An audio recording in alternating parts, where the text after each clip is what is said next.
This stark gap between the public rhetoric and the pragmatic, sometimes questionable covert actions. It added another layer of complexity and, frankly, distrust. And the tragedies continued. 1988, the downing of Iran Air Flight 655. Another incredibly painful incident. Tensions in the Persian Gulf were sky-high during the late stages of the Iran-Iraq War. There were direct clashes between U.S. warships and Iranian forces. And in that environment, A U.S. Navy ship, the USS Vincennes, operating in Iranian waters, shot down a civilian Iranian airliner, Flight 655, on its way to Dubai. how many people were on board? All 290 passengers and crew were killed, civilian. What was the U.S. explanation? The U.S. claimed it was a tragic mistake, that they misidentified the airliner as an attacking fighter jet. But crucially, they didn't issue a formal apology or accept legal responsibility at the time. Did they offer compensation? Yes, eventually.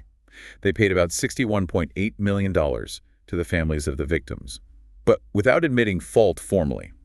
For Iranians, this event is still a major grievance, seen as an act of aggression against civilians.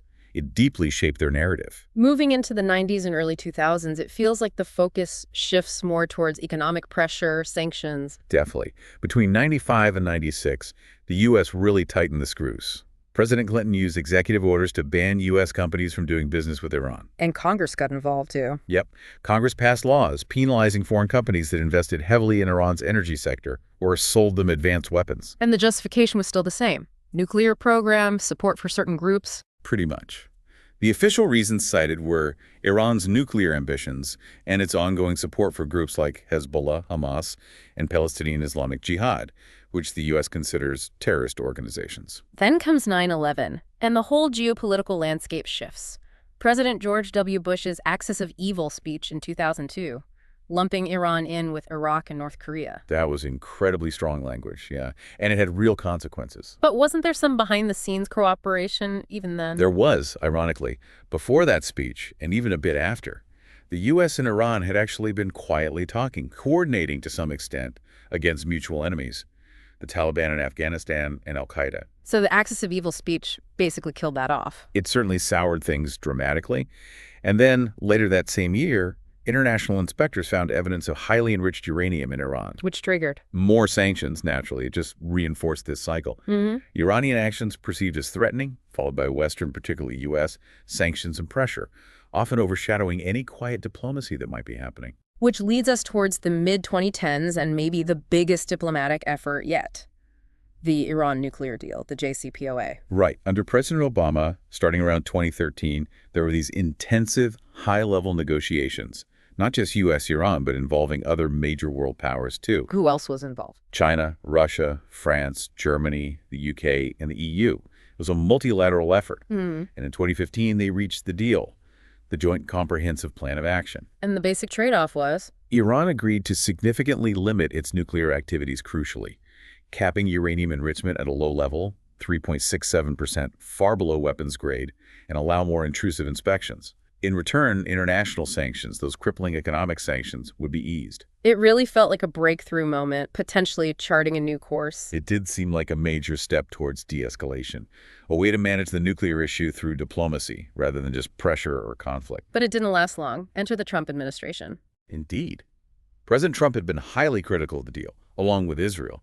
And in 2018, during his first term, the U.S. unilaterally pulled out. Just walked away. And reimposed sanctions. Immediately.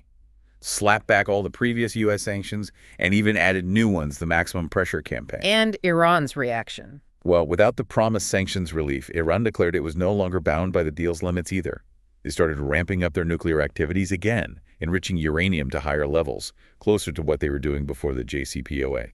So that diplomatic achievement just crumbled. Pretty much.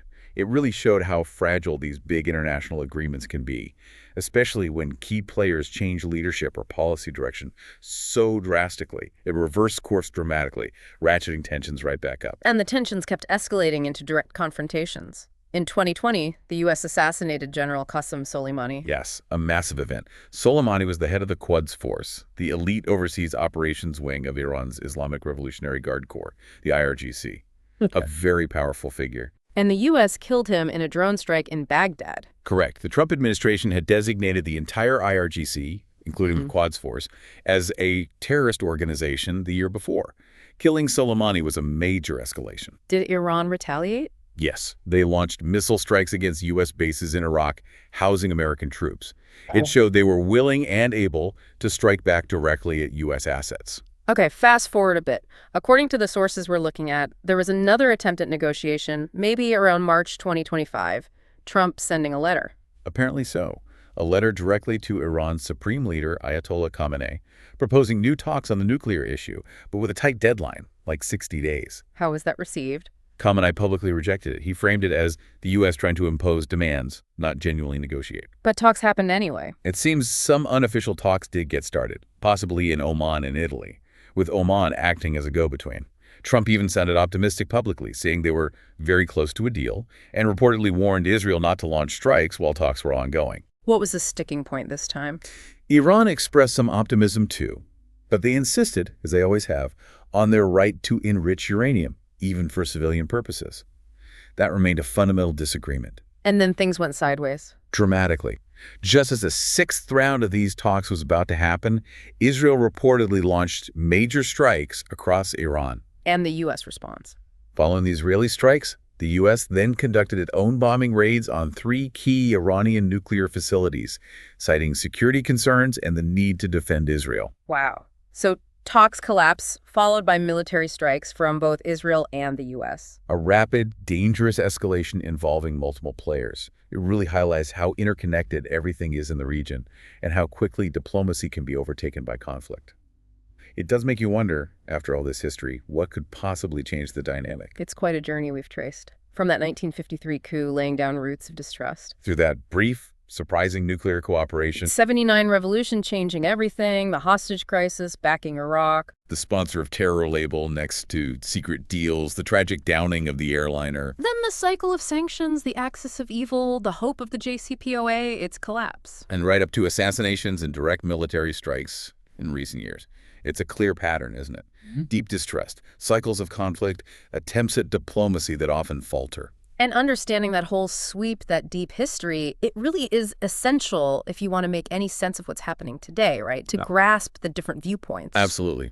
You have to see the web of cause and effect stretching back decades.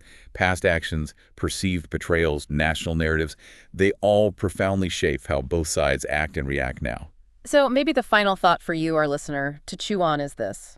Given these repeating patterns, we've seen the tension, the pressure, the brief thaws followed by more conflict, what kind of fundamental shift would it actually take to alter this trajectory? Yeah, is it about leadership, specific policies? Or is something deeper needed?